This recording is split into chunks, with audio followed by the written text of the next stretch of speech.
रमा, मैं जा रहा हूँ। शाम को तैयार रहना, बाहर डिनर पर चलेंगे। ठीक है। राकेश जी का पार्सल आया है। हाँ, मैं ही राकेश हूँ। किसने भेजा है पार्सल? इस पर भेजने वाले का नाम नहीं लिखा है। हैं? ये कैसे हो सकता है? बिजनौर से आया है साहब। ओह, चाची ने भेजा होगा। लाओ, मुझे दे दो। यहाँ साइन कर दो साहब। कितनी सुंदर और चमकीली अंगूठी है। हाँ, देखो साथ में एक लेटर भी है। ये अंगूठी तुम्हारे पिता की है, इसे तुम्हें पहनना है। बाबा की अंगूठी? लेकिन उनका सब सामान तो पहले से ही मेरे पास है। क्या पता ये अंगूठी चाची जी के पास रह गई हो, इसलिए अब तुम्हारे पास भिजवाई हो।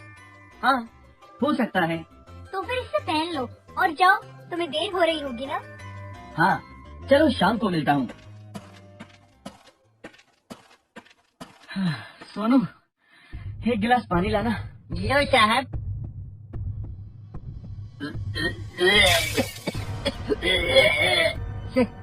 साहब जी।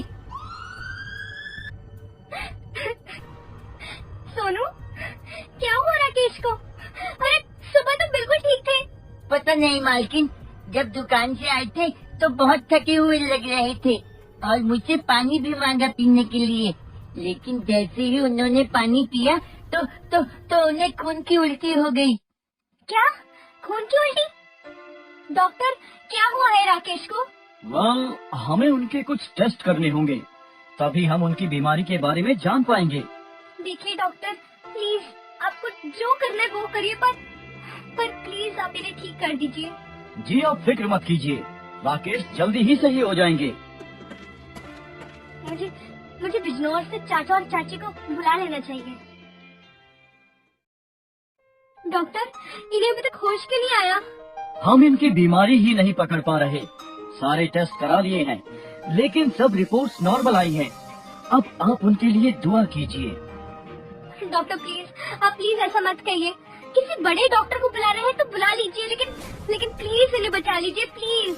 आई एम सॉरी, लेकिन मैं अपनी तरफ से पूरी कोशिश कर चुका हूँ। रमा, क्या हुआ राकेश को?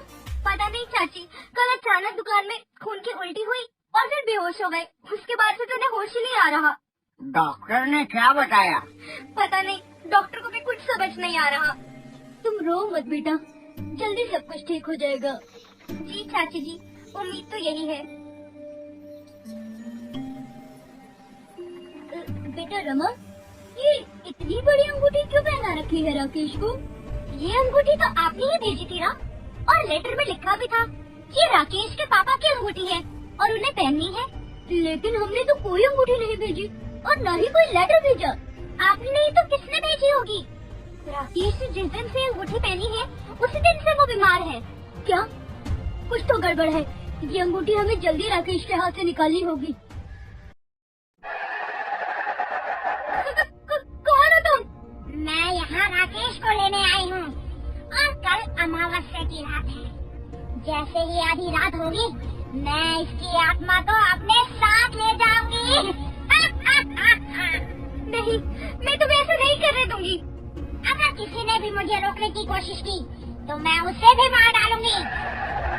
हमें जल्दी से जल्दी कुछ करना होगा, नहीं तो हम राकेश को हमेशा के लिए खो देंगे। लेकिन हम क्या करेंगे? मुझे तो कुछ समझ नहीं आ रहा। तुम मेरे साथ चलो। लेकिन हम राकेश को अकेला छोड़कर कैसे जा सकते हैं? यहाँ तुम्हारे चाचा रुक जाएंगे, लेकिन तुम जल्दी मेरे साथ चलो, नहीं तो देर हो जाएगी।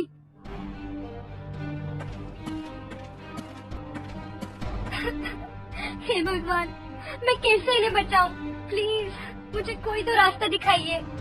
मुझे पता है कि आपके पति के पास समय काफी कम है। उसके ऊपर किसी ने काला जादू किया है। काला जादू? लेकिन तुम्हें कैसे पता? और तुम कौन हो? मेरी छोड़िए, आपके पति को बचाने के लिए मुझे उनके पास जाना होगा, नहीं तो बहुत देर हो जाएगी। लेकिन मैं तुम पे कैसे विश्वास कर लूं? और तुम मेरे पति को कैसे जानते हो?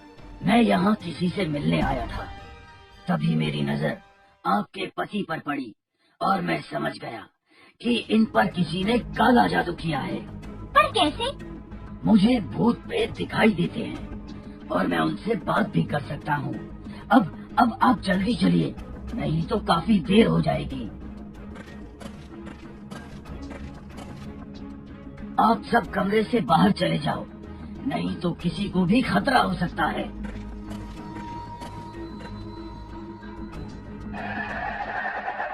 मैंने कहा था ना, अगर कोई राकेश के हाथ से अंगूठी निकालने की कोशिश भी करेगा तो मैं उसे मार डालूंगी।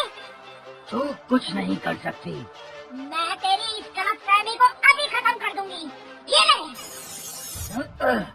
मैं तुझे एक मौका दे रहा हूँ। अगर बचना चाहती है तो राकेश को छोड़ दे और यहाँ से चली जा। मैं किसी से भी नहीं डरती।